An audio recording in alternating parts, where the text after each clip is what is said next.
আমাদের অনন্য স্টোরি সকল প্রকার পার্ট গল্প দেখতে আমাদের চ্যানেলটি সাবস্ক্রাইব করে পাশে থাকা বেল আইকনটিতে ক্লিক করে অল নোটিফিকেশন অন করে দিন। আপনি সরে বসুন, সামনের ড্রাইভার আছে, এখন এসব করার কথা মোটেও ভাববেন না। ও, তোমার ড্রাইভারের সমস্যা? ড্রাইভার, লুকিং গ্লাসটা ঘুরিয়ে নাও অন্যদিকে। আর তুমি কি এদিকে ফিরে তাকাবে? ড্রাইভার বড্ড ইতস্তত বোধ করে তুতলিয়ে বললেন, না না স্যার, আমি ফিরব না। ভেরি গুড, এদিকে ফিরবে না, যেটাই হয়ে যাক, ঠিক আছে? পৃথিবী উল্টে গেলেও পেছনে ফিরব না স্যার। আমি অনুভূতি শূন্য হয়ে রইলাম। ড্রাইভার কি ভাবলেন সেটা ভেবেই আমার মস্তিষ্ক শূন্য হয়ে গেল। যদি নির্লজ্জতার কোনো অ্যাওয়ার্ড দেওয়া হতো পৃথিবীতে, তবে হয়তো সবসময় ফার্স্ট অ্যাওয়ার্ডটাই উনিই পেতেন। আয়েশকে কিছু বলতে উদ্যত হতেই আয়েশ আমার কানে নিচের সেই শীতলতা মাখানো সুরে বললেন, লোক, এবার তোমার স্ট্রবেরি গালটা লাল হয়ে আছে, আমি বুঝিয়ে দিচ্ছে তার কাছে যেতে। এটা আমার কি দোষ বলো? আই থিঙ্ক এখন কোনো প্রবলেম নেই। আমাকে কিছু বলার সুযোগ না দিয়ে আমার ঠোঁটের উপর নিজের আঙ্গুল রাখলেন আয়াস। It's time to do something special. এখন যদি প্রবলেম হয় ইটস ওকে, এটারও সলিউশন আছে আমার কাছে। আমি কিছু ভেবে ওঠার আগেই আমার গলার ওড়না মাথায় তুলে নিলেন আয়াস, ঢেকে নিলেন আমাকে আর নিজেকে। সেটা স্পষ্ট অনুভব করলাম। আমার বাহু টেনে ধরলেন আয়াস, গালে খোঁচা দাড়ির ঘষা লাগলো। একজোড়া কোমল ঠোঁট ছুঁয়ে দিল আমার দুটো গাল। সঙ্গে সঙ্গে ফ্রিজড হয়ে গেলাম আমি, চোখ বন্ধ হয়ে এলো। মুহূর্তেই ওড়না নামিয়ে আমার গলায় জড়িয়ে দিলেন আয়াস। আমি চোখ খুললাম, তোলপাড় বইছে মনে, ঘন ঘন নিঃশ্বাস পড়ছে, তীর তীর করে কাঁপছে আমার ঠোঁট জোড়া। বড় বড় নিঃশ্বাস ফেলতে ফেলতে বললাম, আপনি? আমি কি বলতে গিয়েও বলতে পারলাম না। উনি জানেন এই কথা মুখে আনতে পারবো না, তবুও ইচ্ছে করে শুনতে চাইছেন। আমি লজ্জায় মুখ ফিরিয়ে নিলাম জানালার দিকে। আস্তে আস্তে ঠোঁট প্রসারিত হলো আমার, ঠোঁটের কোণে ফুটল মুচকি হাসি। আয়াস আমায় নিজের গন্তব্যস্থানে নিয়ে এসেছেন। বুঝতে পারছি না আমরা ঠিক কোথায়, আন্দাজও করতে পারছি না। শুধু আশেপাশে ঘুরে ঘুরে দেখতে গিয়ে হোঁচট খাচ্ছি। নতুন জায়গা, সবকিছু আন্দাজ করতে সময় লাগবে খানিকটা। আয়াস এসে আমার হাত ধরলেন, জোর গলায় বললেন, তোমায় একা হাঁটতে মানা করেছি না? এটা নতুন জায়গা, একা চলতে পারবে না। কিন্তু এটা কোথায় এনেছেন আমাকে? আমাদের ফ্ল্যাটে আছি এখন। এই ফ্ল্যাট আমি কিছুদিন আগে কিনেছিলাম। ভেবেছিলাম মাঝে মাঝে তোমার সঙ্গে এখানে আসবো, কিন্তু তোমার সঙ্গে যা হলো তারপর আমি এখানে থাকার ডিসিশন নিয়েছি। এটা একটা অ্যাপার্টমেন্ট, কাপল অ্যাপার্টমেন্ট। কাপেল? ভুরু কুচকে বললাম আমি। আয়াস আমাকে নিজের সামনে নিয়ে এসে আমার কাঁধে দুই হাত রেখে বললেন, ইয়েস নিশা পাখি, কাপল অ্যাপার্টমেন্ট। এখানে প্রতিটা ফ্ল্যাটই বিশেষত কাপলদের জন্য তৈরি করা হয়। এক একটা ফার্নিচার, দেওয়ালের পেইন্টিং, এমনকি বেড পর্যন্ত কাপলদের জন্য তৈরি। যেমন আমাদের বেড হার্ট শেপের।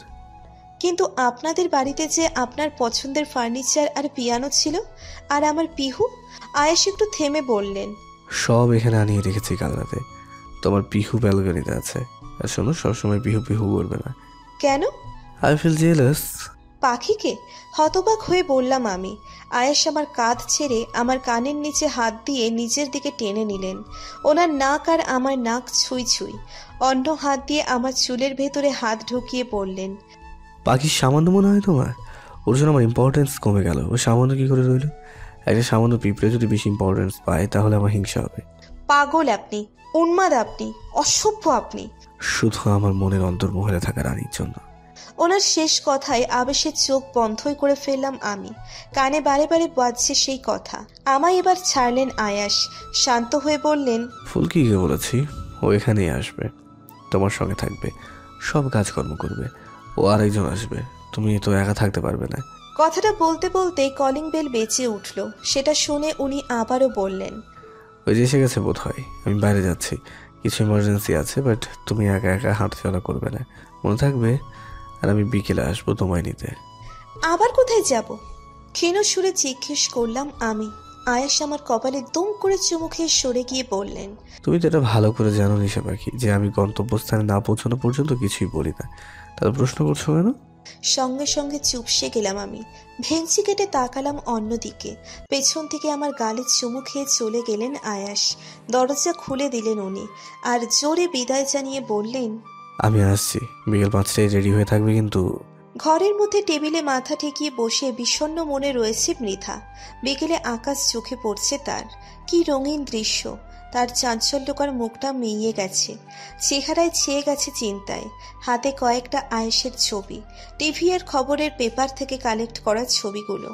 আয়েশকে সব সময় একই স্টাইলে মিডিয়ার সামনে দেখা যায়, হয় বুকের 2 হাত গুজে রাখা, নয়তো দুটো বা একটা পকেটে হাত দিয়ে দাঁড়িয়ে থাকা। তবে মৃধা মনে করে তার ক্রাশকে এভাবেই মানায়। কি স্ট্রং পার্সোনালিটি সেটা ছবি দেখলেই বোঝা যায়। আয়েশের চোখে সেই তীক্ষ্ণতার মধ্যে গভীর খাদ রয়েছে, সেটা একমাত্র যেন মৃধার চোখেই পড়ে। কিরে ঝান্ডু বাম, এভাবে পেশার মতো মুখ করে বসে আছিস কেন? আমার ক্রাশ। অন্যমনস্ক হয়ে জীবনের প্রশ্নের জবাব দিল মৃধা। তখনই মৃধার মাথায় চাটি দিয়েই হক চকিয়ে ওঠে সে, বিরক্ত হয়ে বলে, উফ ভাইয়া, কি করছো? তুই কি করছিস যে বান্দার বাচ্চাদের দলের সঙ্গে বিকেলে ক্রিকেট খেলিস, তারা তোকে ডাকতে এসেছে? আমি আজ যাব না, ভালো লাগছে না, ওদের মানা করে দাও। প্রতিদিন তো খেলিস, আজ কি হলো? মৃধা মাথা উঠিয়ে জীবনের দিকে তাকায়। সে জানে ক্রাশের কথা বললে সে হেসেই উড়িয়ে দেবে, তবুও তার এই ভাই ছাড়া কথা বলার মতো কেউ নেই। আয়েশের ছবিতে চোখ বুলাতে বুলাতে বলল, আমি ভেবেছিলাম ক্রাশের যেই অ্যাসিস্ট্যান্ট মিস্টার জুহায়ের আছে উনি এই বছরেই মেইন লয়ার হয়ে উঠবেন, কিন্তু না, আরো 1 বছর পর, আরো ট্রেনিং বাকি আছে ওনার। আমি তো কত আশা নিয়ে ভেবেছিলাম এই বছরই ক্রাশকে সামনাসামনি দেখতে পাবো। আসছে বছর আবার হবে, কথাটা শুনিসনি? একসময় আয়শা রাহানের অ্যাসিস্ট্যান্ট পদ খালি তো হবেই, তুই বুড়ি হলেও হবে। 1 বছরই তো, এতদিন অপেক্ষা করলি আর 1 বছর করতে পারবি না? মৃধা একটু ভাবুক হয়ে বলল, সত্যি তো? আর তো মাত্র 1 বছর। আর নিজের প্রতি দৃঢ় বিশ্বাস আছে মৃধার। সে আয়েশের অ্যাসিস্ট্যান্ট হয়েই ছাড়বে। মুখে হাসি ফোটে তার, জীবনের দিকে তাকিয়ে উঠে পড়ে, হাত নাড়িয়ে বলে, টাটা ভাইয়া, আমি ক্রিকেট খেলতে যাচ্ছি। বলেই দৌড় দেয় মৃধা। জীবন হেসে ওঠে। বেশ কিছুক্ষণ গাড়িতে বসে থেকে অবশেষে গাড়িটা থামলো। হয়তো আমরা এসে পড়েছি। আয়াস নামলেন, আমাকেও নামালেন। আমি লোকটার ওপর এই একটা বিষয়ে প্রচণ্ড বিরক্ত। উনি বলেন না আমরা কোথায় যাচ্ছি, আমার হাত ধরে হাঁটা ধরলেন উনি। একসময় কোথাও এসে পড়লাম আমরা। ভেতরে লোকজন আস্তে আস্তে কথা বলছে। হসপিটালের এক উদ্ভট গন্ধ নাকেও এলো। কপাল কুঁচকে বললাম, আয়াস, আমরা হসপিটালে এসেছি। হ্যাঁ, বুঝে গেলে? কিন্তু কেন এসেছি, আবার কি হয়েছে? অস্থিরতা নিয়ে বললাম আমি জানি না আয়েশ কার সামনে এনে দাঁড় করালেন। একটা অচেনা পুরুষালী কণ্ঠ বলে উঠল, ইনি তাহলে আপনার স্ত্রী মিস্টার রায়হান? ইয়েস ডক্টর, আপনার যা করার আছে শুরু করুন। আমার স্ত্রীকে আমি স্বাভাবিকভাবে দেখতে চাই। আমরা নিজের সবটা চেষ্টা করব, কিন্তু তার জন্য ওই 4 জনের মধ্যে একজনের আই ম্যাচ হতে হবে। আমি শুধু হতভম্ব হয়ে শুনছি। আয়েশ কি বলছেন? আমি কি তবে দৃষ্টি ফিরে পেতে যাচ্ছি? ডক্টর নার্সকে ডাকলেন। আমি আয়েশের হাত চেপে ধরলাম। উত্তেজনা নিয়ে বললাম, আপনি কি করতে চাইছেন আয়েশ? আয়েশ আমার মাথায় হাত রাখলেন, আশ্বস্ত করে বললেন, আমি আমার নিশা পাখিকে প্রথমে যে রূপে দেখেছিলাম সেই রূপে দেখতে চাই। সে চোখ রাঙিয়ে কথা বলতো, সেই চোখ রাঙানিতে মাথা হতে চাই আমি। তোমার জীবনে যা হারিয়েছ তা ফিরিয়ে দিতে চাই। নির্বাক হয়ে রইলাম। মনে রয়ে গেল একটা চাপা উত্তেজনা।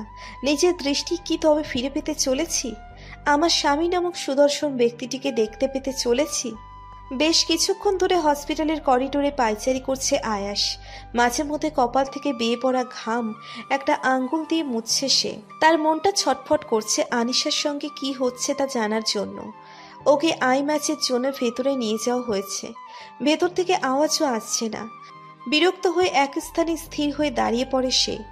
অনেকক্ষণ হয়েছে, ইচ্ছে করছে দরজাটা ভেঙে দিতে, কিন্তু এখন ধৈর্য রাখা উত্তম। সে শুনেছে ধৈর্যের ফল মিষ্টি হয়, তাই কতটুকু মিষ্টি হয় সেটা দেখতে চায় আয়াস। আরও প্রায় 15 মিনিট পর ডক্টর বেরিয়ে আসেন। সেটা খেয়াল আসতেই হন্তদন্ত হয়ে ডক্টরের কাছে ছুটে আসে আয়াস। ডক্টর, রেজাল্ট কি? ডক্টর চুপ করে থাকলেন। উত্তর দিতেও খানিকটা সময় লাগে। যেটাই সে সেটাই যেন হতে দিল না আয়াস। ডক্টর এসে বলার আগেই আয়াস আবারও উদ্বিগ্নতার সঙ্গে প্রশ্ন করলেন, ডক্টর, আই ম্যাচ করেছে তো, বলুন। ইয়েস মিস্টার রায়হান, আপনারা লাকি, আই ম্যাচ হয়ে গেছে।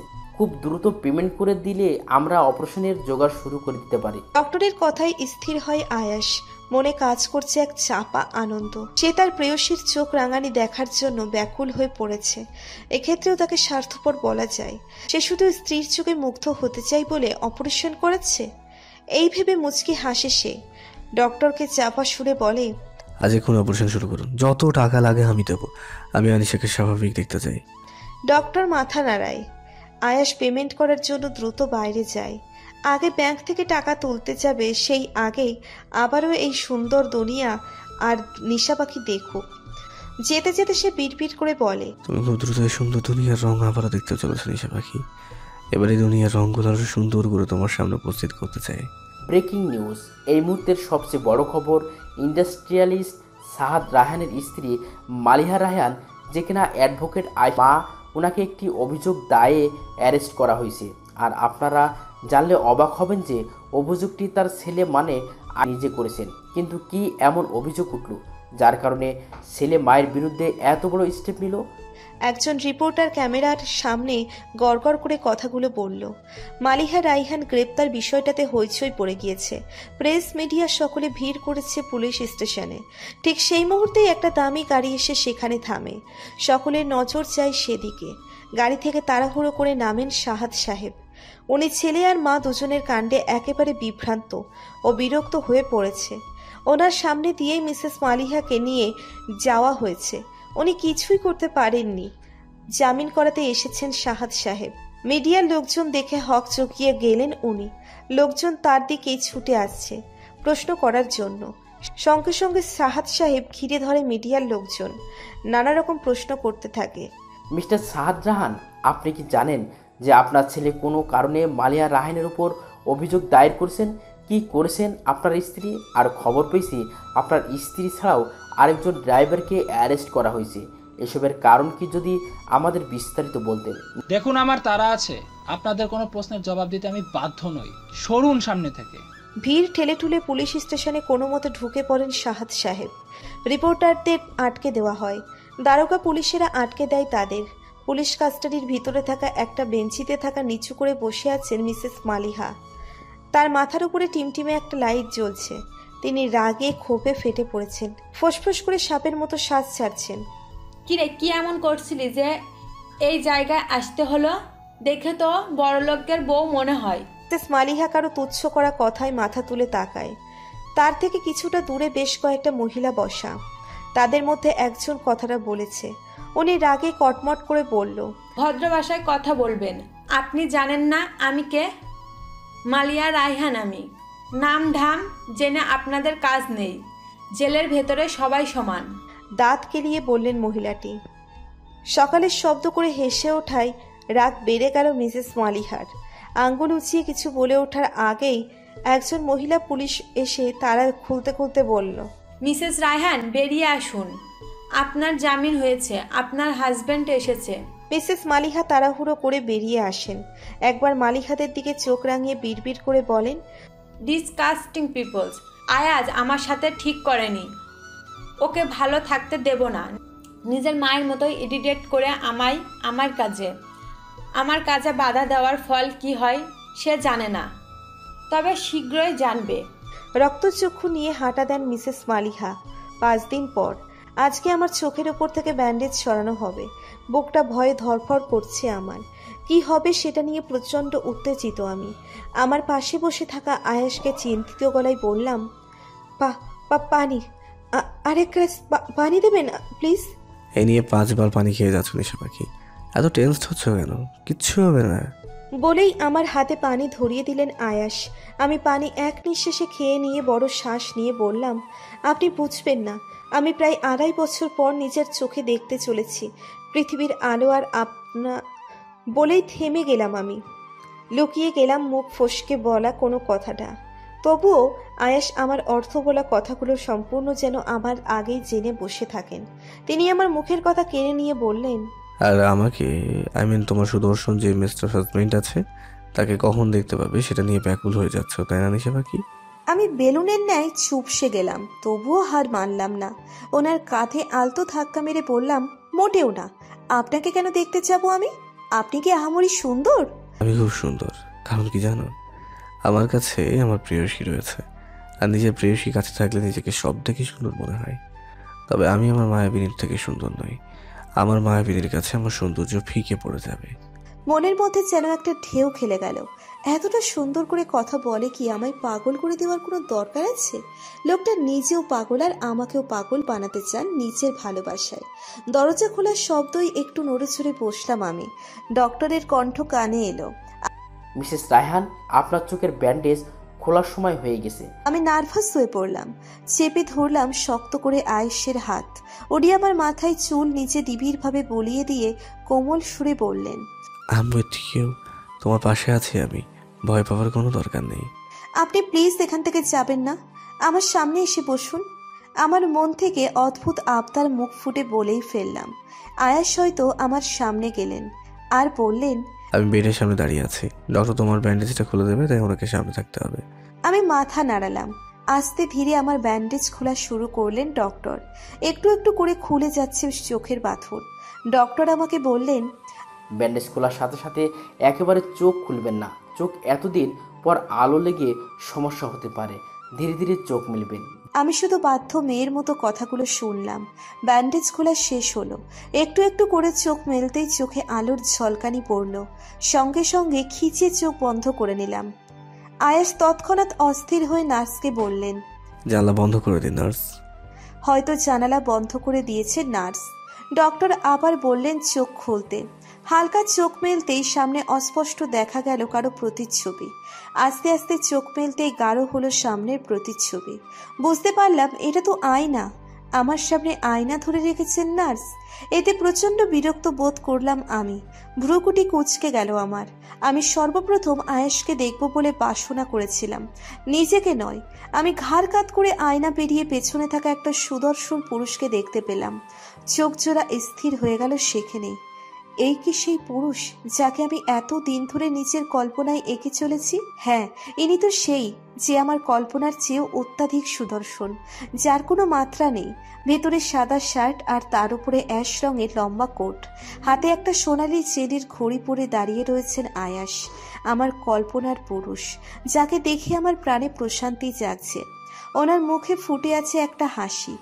ইস, কি স্নিগ্ধতায় ভরা সেই হাসি। খাড়া নাকের ডগায় একটা ছোট্ট কালো তিল বলে দিচ্ছে যেন, আমিও এখানে আছি, আমার দিকে তাকিও। গালে খোঁচা খোঁচা দাড়ি, হাসিতে দুই গালে বসে গিয়েছে টোল। চুলগুলো জেল দিয়ে একপাশে সুন্দর মতো সেট করে রাখলেও তাড়াহুড়োতে যেন তা সম্ভব হয়নি। কপালে নেমে এসে সুন্দরভাবে পড়ে আছে। প্রশস্ত ওনার দেহ, বুকে হাত জড়িয়ে রয়েছেন সুন্দর করে। অতিরিক্ত ফর্সা হওয়ার কারণে ওনার ঠোঁটের নিচে থাকা একটা ছোট্ট তিলও আমার চোখে দৃশ্যমান। একজন পারফেক্ট হ্যান্ডসামকে দেখছি আমি।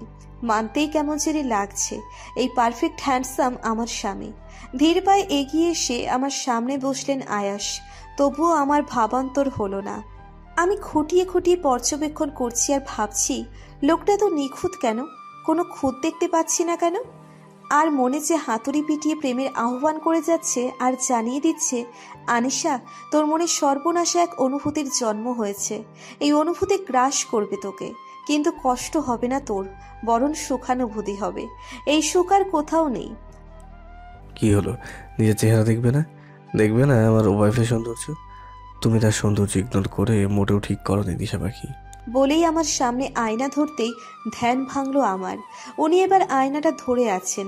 আয়নায় নিজের চেহারা দেখলাম, সবটা আগের মতোই রয়েছে, তবে শুধু আগে একটু ছোট্ট চেহারা ছিল, এখন একটু বড় বড় লাগছে, এই পার্থক্য। এক পলক নিজের দিকে তাকিয়েই বাঁকা চোখে আবারও আয়েশের দিকে তাকালাম। এবার মনে হচ্ছে কিছুক্ষণ আগে বলেছিলাম উনি আহামরি কি সুন্দর, সেটা বলা বড্ড ভুল হয়ে গিয়েছে। আয়াস আয়না সরিয়ে রাখলেন, আমার সামনে থুতনিতে হাত রেখে বসলেন। মুচকি হেসে বললেন, আমি বলেছিলাম আমি অত্যাধিক সুন্দর আমার প্রেয়সীর কারণে। আমি হাত বাড়িয়ে হঠাৎ ওনার চুল ধরে খিলখিল করে হেসে উঠলাম। এ যেন অন্যরকম অনুভূতি। আচমকা মায়ের কণ্ঠে বিস্মিত চোখে তাকালাম আমি। দরজার কাছে মা সহ বাবা আর ভাই দাঁড়িয়ে। খুশির জোয়ার বয়ে গেল আমার মনে। দেখুন মিস্টার রায়হান, মিসেস রায়হান সবে নিজের চোখ ফিরে পেয়েছেন, তাই ওনাকে হঠাৎ করে তীব্র লাগা থেকে দূরে রাখতে হবে। আচমকা আলো যেন ওনার চোখে না পড়ে, তাহলে কিন্তু সমস্যা হতে পারে। আপনি বুঝতে পেরেছেন আমি কি বললাম? আয়াস দরজা দিয়ে একবার আনিশার দিকে তাকায়। মেয়েটার চোখে মুখে অন্যরকম উজ্জ্বলতা দেখে আয়েশের চোখ চলকে ওঠে। আনিশাকে আজ ভারী সুন্দর লাগছে। সেটা কি শুধুমাত্র আয়েশের চোখেই একটু বেশি সুন্দর লাগছে, নাকি সকলের চোখেই সেটা আয়েশের অজানা? নিজের পরিবারের সঙ্গে হেসে হেসে কথা বলছে সে। হাসিটা যেন আজ বেশি প্রাণ খোলা। হাসতে হাসতে হঠাৎই আনিশার চোখ পড়ে আয়েশের দিকে। হাসিটা মিইয়ে যায় তার। তা দেখে আয়েশ ভুরু কুচকায়। হাত তুলে নিচের 2 আঙুল প্রসারিত করে ইশারা করে আনিশাকে হাসতে। আনিশার ঠোঁট জোড়া আবারও হাসিতে প্রশস্ত হয়। আয়েশও তা দেখে মুচকি হাসে।